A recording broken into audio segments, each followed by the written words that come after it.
আরে মোরে গোরা নত ওরা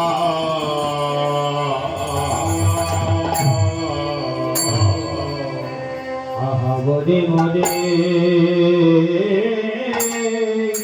আজ কোন ভাবে আমার গৌরে বদে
গোড়াবে আমার পুরবে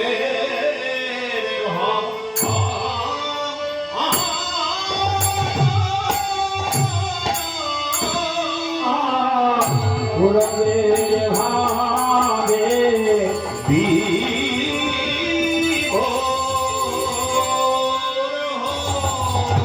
ওলো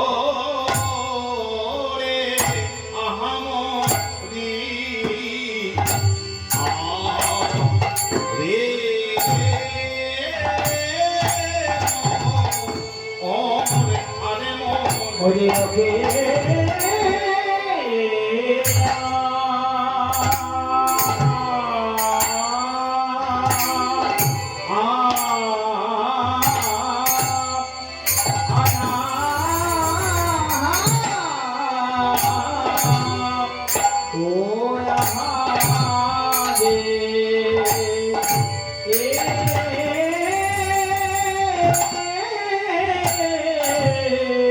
প্রভু আমারে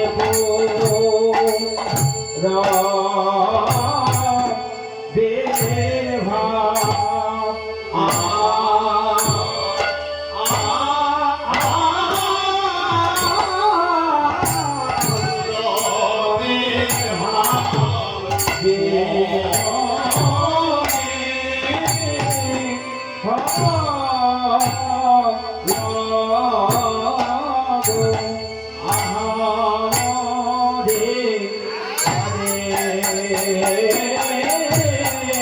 আরে মনে আরে ওকে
কৃষ্ণ কৃষ্ণ বলি গোরা আমি কি বা কৃষ্ণ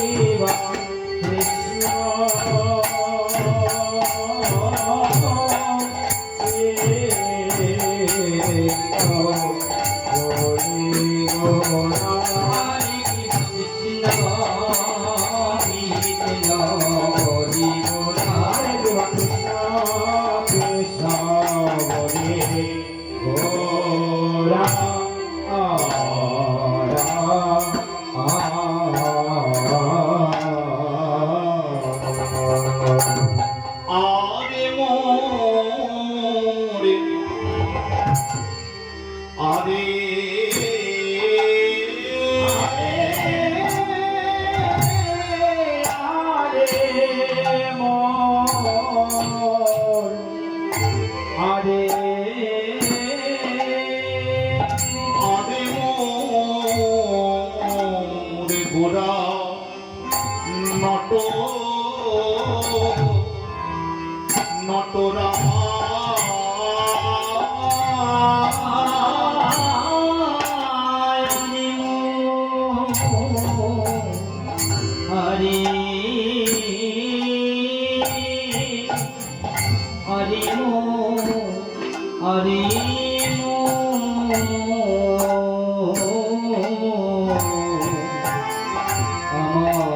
বলি গোরা নটরা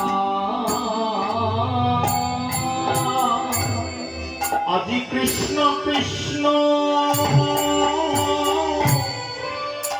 বলি গোরা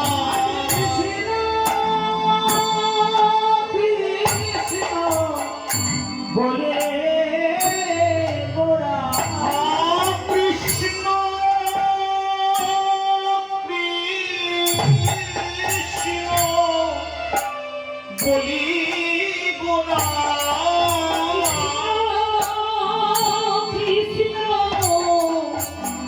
বলি গোরা কৃষ্ণ কৃষ্ণ বলি গোরা আজ ধুলাতে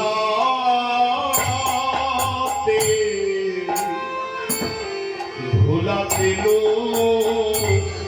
লোটা কৃষ্ণ কৃষ্ণ বলে গোরা কৃষ্ণ কৃষ্ণ বলি গোরা ধুলাতে আহা ধুলাতে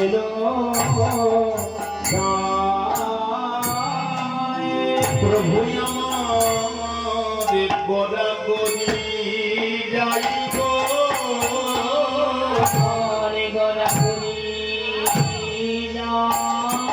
প্রভু আমার গড়া গরি যাইব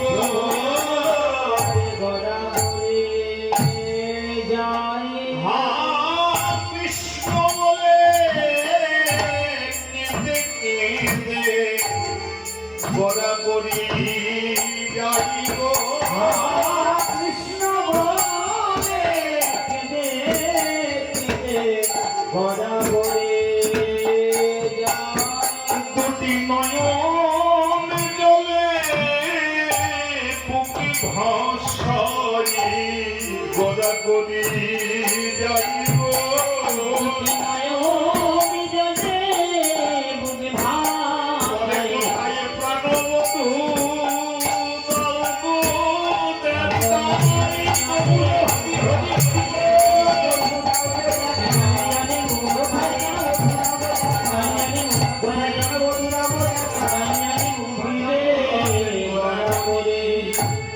যাইব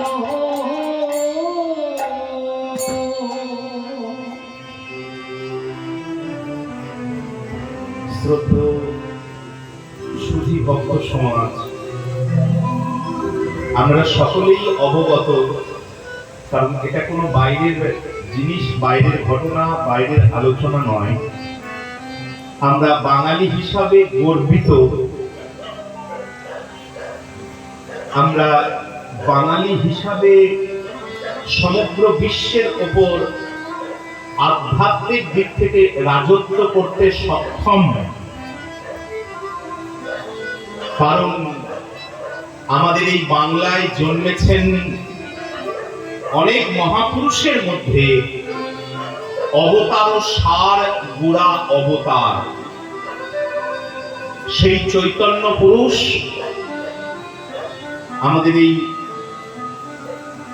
নদিয়ায় নবদ্বীপের শচীগর্ভ সিন্ধু মাঝে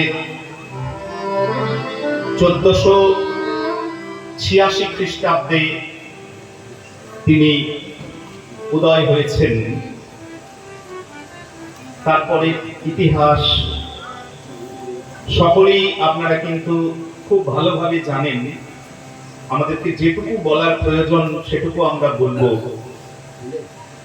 কারণ ইতিহাসটা না জানলে, আমাদের পড়ানোর সময় বলা হতো সামনের পায়ে এগিয়ে যেতে গেলে পেছনের পায়ে যথেষ্ট জোর থাকতে হবে।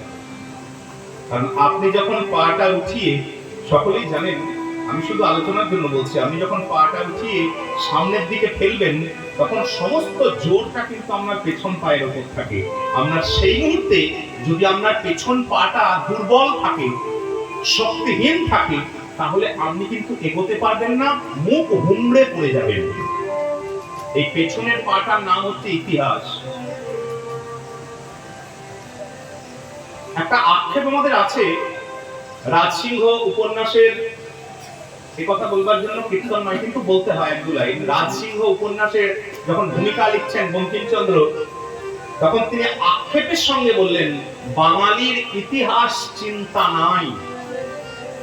ব্যায়ামের অভাবে শরীর যেমন দুর্বল হয়, ইতিহাস চর্চার অভাবে জাতি তেমন দুর্বল হয়। আমরা সঠিক ইতিহাস চর্চা করিনি বলে হয়তো আমাদের সমাজে এতটা অবক্ষয় এখনো নেমে এসেছে। কারণ আমরা পুরুষ সিংহের বংশধর,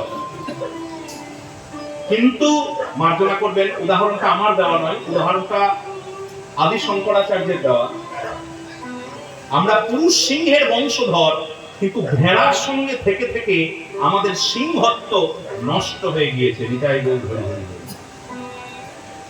চর্চার দরকার, আলোচনার দরকার, সঠিক আলোচনা। আপনার সঙ্গে আমার আলোচনা নাই মিলতে পারে, কোনো আপত্তি নেই, তার জন্যই সনাতন ধর্ম শ্রেষ্ঠ। সবাইকে সম্মান দেওয়া হয়েছে, আপনি যেটা বলবেন সেটাও ঠিক, আপনি যেটা বলবেন সেটাও ঠিক, আপনি যেটা বলবেন যুক্তি দিয়ে সেটাও ঠিক। অন্যান্য ধর্মে এই ব্যবস্থা নাই, আমারটা না মানলে গলা কেটে নেওয়ার ব্যবস্থা আছে, কিন্তু আমাদের ধর্মে তা নয়। আমাদের সনাতন ধর্মের সবচাইতে গৌরব এখানে যে আমরা সবার চর্চাকে, সবার জ্ঞানকে, সবার সাধনাকে সমমর্যাদায় সম্মান দিয়ে এক আসনে বসাতে পেরেছি। নিতাই গৌর হরি বল। মতের অমিল থাকুক, কিন্তু সেটা কিন্তু হিংসার পর্যায়ে যেন না আসে। নিতাই গৌর হরি বল। কারণ হাতের 5টা আঙুল সমান নয়, সমান হলে কাজ হবে না, ধরতে পারবেন না। দেখুন না, 5টা আঙুল সমান হয়ে গেলে আপনারা কাজ হবে না।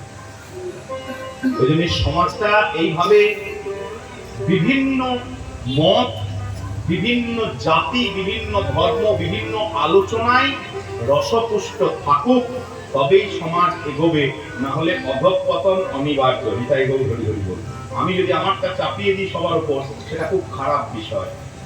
যাই হোক, জানেন মহাপ্রভু 48 বছর ছিলেন, 1533 খ্রিস্টাব্দে তিনি অন্তর্ধান হন, 86 থেকে 33। খুব সুন্দর বিভাগ। 24 বছর ঘরে ছিলেন, 24 বছর সন্ন্যাস। মানে খুব সহজে মনে থাকবে, 24 দুগুণে 48। 24 বছর সন্ন্যাস, সংসারে থাকার পর এই তো আমার কাছেই কাটোয়া গৌরাঙ্গ মন্দির যেখানে, সেখানে সন্ন্যাস নিয়ে চলে গেলেন নীলাচল। সেখানে থাকলেন, প্রথম 6 বছর ভারত ভ্রমণ করলেন, শেষে 18 বছর পাকাপাকি ভাবে পুরীতে থেকে গেলেন, আর বেরোলেন না।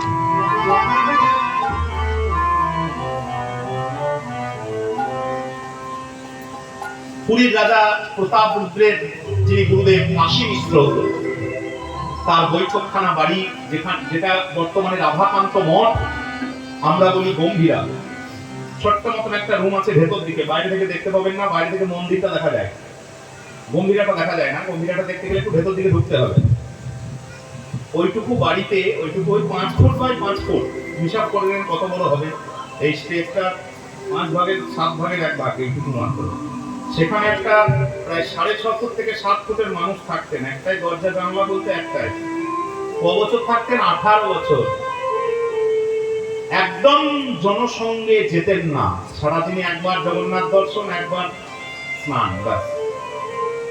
অধিক লোকের সঙ্গ করতেন না। চিন্তা করুন, যার কথায় রাজা উঠে বসে, যার কথায় পুরীর প্রধান পুরোহিত বাসুদেব সার্বভৌম, যার কথায় উঠে বসে রাজার গুরুদেব কাশী মিশ্র, যার কথায় উঠে বসে, সে 18 বছর ওইটুকু মতন একটা ছোট ঘরে সময় পার করে দিলেন। কেন?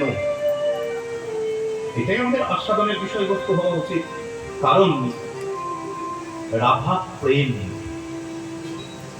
আমরা বুঝি প্রেম মানে সম্ভোগ, প্রেম মানে উচ্ছলতা, প্রেম মানে, শব্দ ব্যবহার করছি, মার্জনা করবেন, এখনকার লোকেদের বুঝতে সুবিধা হবে। প্রেম মানে এনজয়, মোটেও তা নয়। প্রেম মানে বিরহ ভোগ। আমাদের সাধনাই হচ্ছে বিরহ ভোগ করা, চোখের জল। দেখুন সাধকদেরকে তাকিয়ে, কোন সম্প্রদায়ের সাধক আপনি দেখতে চান বলুন? ভারতবর্ষীয় উপাসক সম্প্রদায় বলে একটি গ্রন্থ আছে, সাধক সাধিকাদের লেখা। ভারতবর্ষের সাধক, ভারতের সাধিকা বলে 5 খণ্ডের অনেক বই আছে। কোন সাধকের চোখে জল নেই? কোন সাধকের জীবনে কষ্ট নেই, যন্ত্রণা নেই, ত্যাগ নেই, তিতিক্ষা নেই? তার মানে প্রত্যেকেই প্রেমের পূজারী। প্রত্যেকের কাছে প্রেম মানে হচ্ছে বিরহ ভোগ করা। আমরা যেটাকে প্রেম বলি সেটা উচ্ছৃঙ্খলতা, সেটা শারীরিক কামনার চরিতার্থতা। বিদায় বল বলি। এই যে প্রেমকে সম্ভোগ করা, বিরহকে ভোগ করা, বিরহকে ভোগ করে সঠিক প্রেম আস্বাদন করা, এইটা মহাপ্রভু 18 বছর ধরে শেখালেন জগতের জীবকে। আর সেটা কিন্তু অধিক লোক দিয়ে হয় না, অধিক লোক দিয়ে নাচ গান হয়। বুঝতে পারলেন? যখন হরিনাম সংকীর্তন করতাম রাস্তায় রাস্তায়, তখন প্রচুর লোক, হাজার হাজার, লক্ষ লক্ষ, অসুবিধা নেই। কিন্তু সেখানে প্রেমের ভোগ হবে না, সেখানে নাম সংকীর্তন হবে, উদ্দণ্ড নাম হবে, জগতের জীবের উদ্ধার হবে। কিন্তু যে প্রেম আমি আস্বাদন করতে এসেছি গৌর রূপে, রাধারানীর যে কষ্ট, রাধারানীর যে যন্ত্রণা, রাধারানীর যে কৃষ্ণ প্রেম আমি গৌর রূপে আস্বাদন করতে এসেছি, সেটা এত লোকের মাঝে হবে না বলে 18 বছর ঘরের ভেতর নিজেকে গুপ্ত করে নিলেন। কোনদিন রাত্রিবেলায় খুঁজে পেতেন না, সঙ্গে থাকতো দুজন, খুঁজে পেতেন না, গোবিন্দ খুঁজে পেতেন না। দেখতেন ওই পুরীর চটক পর্বতভূমি, মানে বালির সমুদ্র, কোন কোন জায়গায় বালির স্তূপ হয়ে যেত, সেই জায়গায় গিরি গোবর্ধন ভেবে অজ্ঞান হয়ে পড়ে থাকতেন। কোন দিন বা, এরকম ঘটনা চৈতন্য চরিতামৃতে আছে, কোন দিন বা ধীবরের জালে, যারা মাছ ধরতে যেত তাদের জালে উঠে এসেছে। সম্পূর্ণ বিরহ, সম্পূর্ণ উন্মত্ত পাগলের মতন দশা। আজকে মহাপ্রভু গম্ভীরার বাইরে এসে সেই প্রাঙ্গণে, সেই উঠোনে গড়াগড়ি দিয়ে কাঁদছেন। ভাবে ভাবে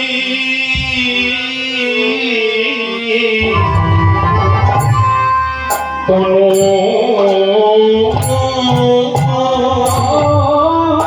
ভাবে ভাবে তোলো আমার তনু হইল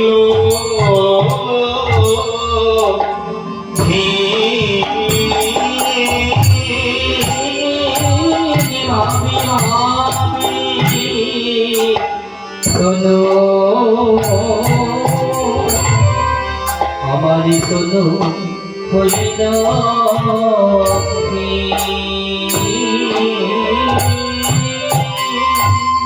তোরা বলবো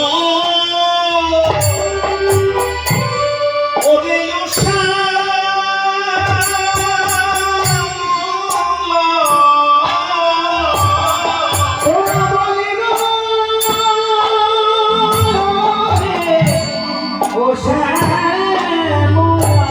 তোরা বলি ওরে ও বিমলা আমি আর বাঁচব আরে বাঁচব কতদিন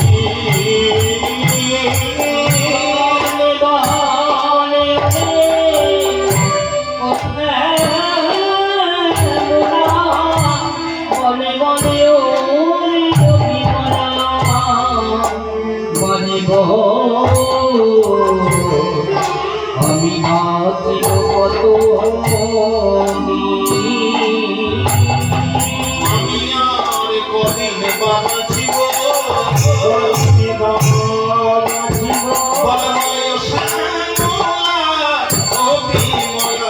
কদিন বাঁচিব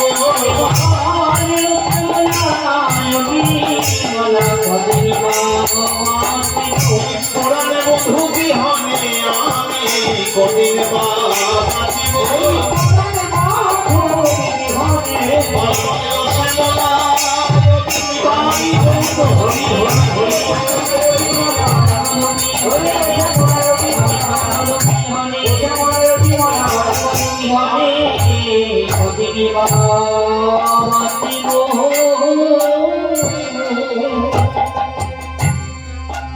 কেমন উন্মত্ততা উন্মত্ততা মানে হচ্ছে পাগলামি মহাপ্রভু কেমন উন্মত্ততা কেমন পাগলামি চৈতন্য চরিতামৃত বললেন শ্রীরাধিকার ভাব জয়ছে উদ্ধব দর্শনে ওইছে প্রলাপ চেষ্টা মহাপ্রভুর রাত্র দিনে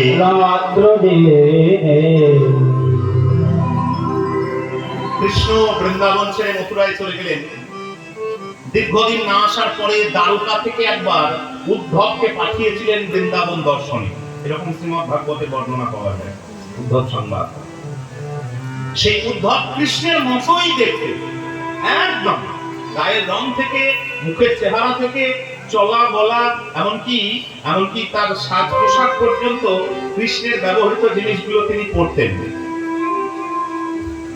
উদ্ধবকে দেখে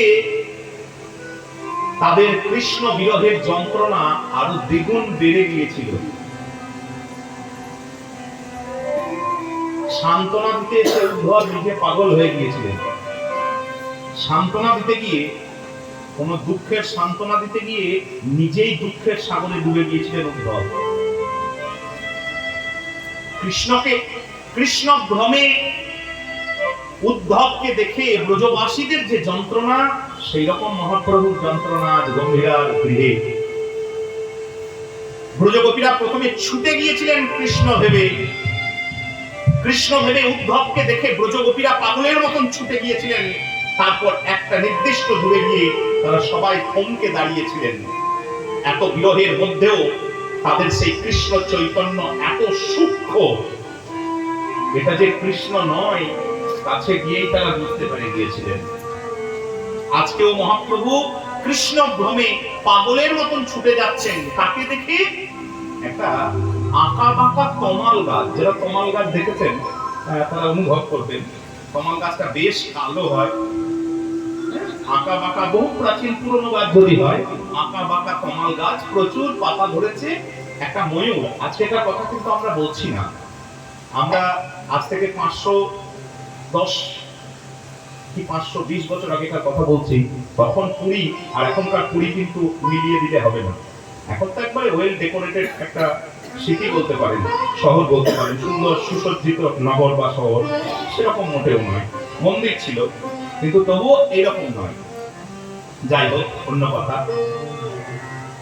তা একটা ময়ূর সেই সময় সেই গাছটাতে এসে বসেছে, একটু ভেবে নেবেন, আমি তো দেখাতে পারবো না। এবার ময়ূরটিকে কিন্তু দেখা যাচ্ছে না। ময়ূরের যে পাখাটি, লেজ, সেই পাখনাটি, পেখমটি কিন্তু বেরিয়ে আছে, গাছের উপরে বেরিয়ে আছে, পাতার ফাঁক থেকে। এবার মহাপ্রভু কাঁদছেন বিরহ নেত্রে।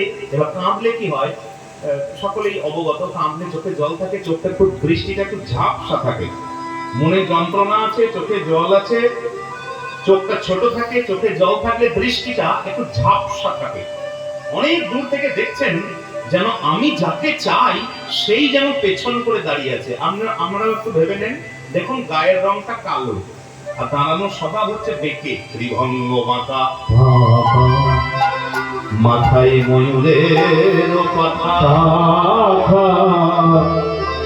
কোন একটু বড় সড়ো কৃষ্ণ বিগ্রহ মূর্তি, একটু বড় সড়ো কৃষ্ণের বিগ্রহ মূর্তি আমি যদি পেছন থেকে দেখেন, মোটামুটি যেরকম লাগবে, অধিকাংশ কালো জায়গাটা দেখা যাবে আর মুখটা দেখা যাবে না, কিন্তু ময়ূরের পাখাটা দেখা যাবে পেছন থেকে। এবার বলে দিচ্ছি, চোখে জল আছে, দৃষ্টি ঝাপসা। অনেক দূর দেশে সেই আঁকা বাঁকা কালো রঙের কাণ্ডওয়ালা তমাল গাছে ময়ূরের পেখম নিয়ে বসে আছেন সেই ময়ূরটি। মহাপ্রভু ভাবছেন যার জন্য আমি কাঁদছি, ওই তো উন্মাদিনীর ন্যায় প্রভু,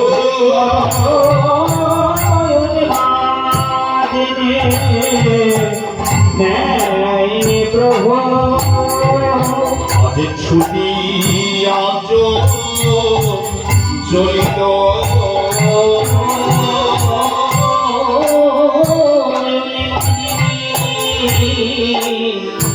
নেই প্রভু, আজি ছুটিয়া চলিল। কেমন সম্মুখে কমলে হেরি,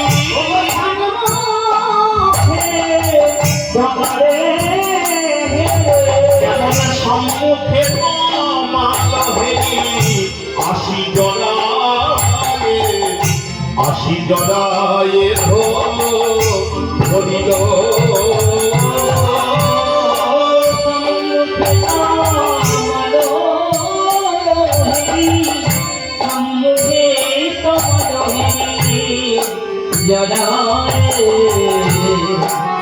জড়াই ধরিল। মুখ ফিরাইয়ে কেন হে, ফিরাইয়ে কেন হে,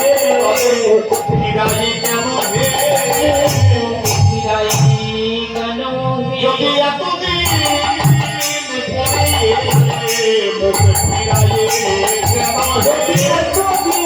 পরে মুখ ফিরাইয়ে কেন হে, যদি এতদিন পরে মুখ ফিরাইয়ে কেন হে, এসো এসো দাসী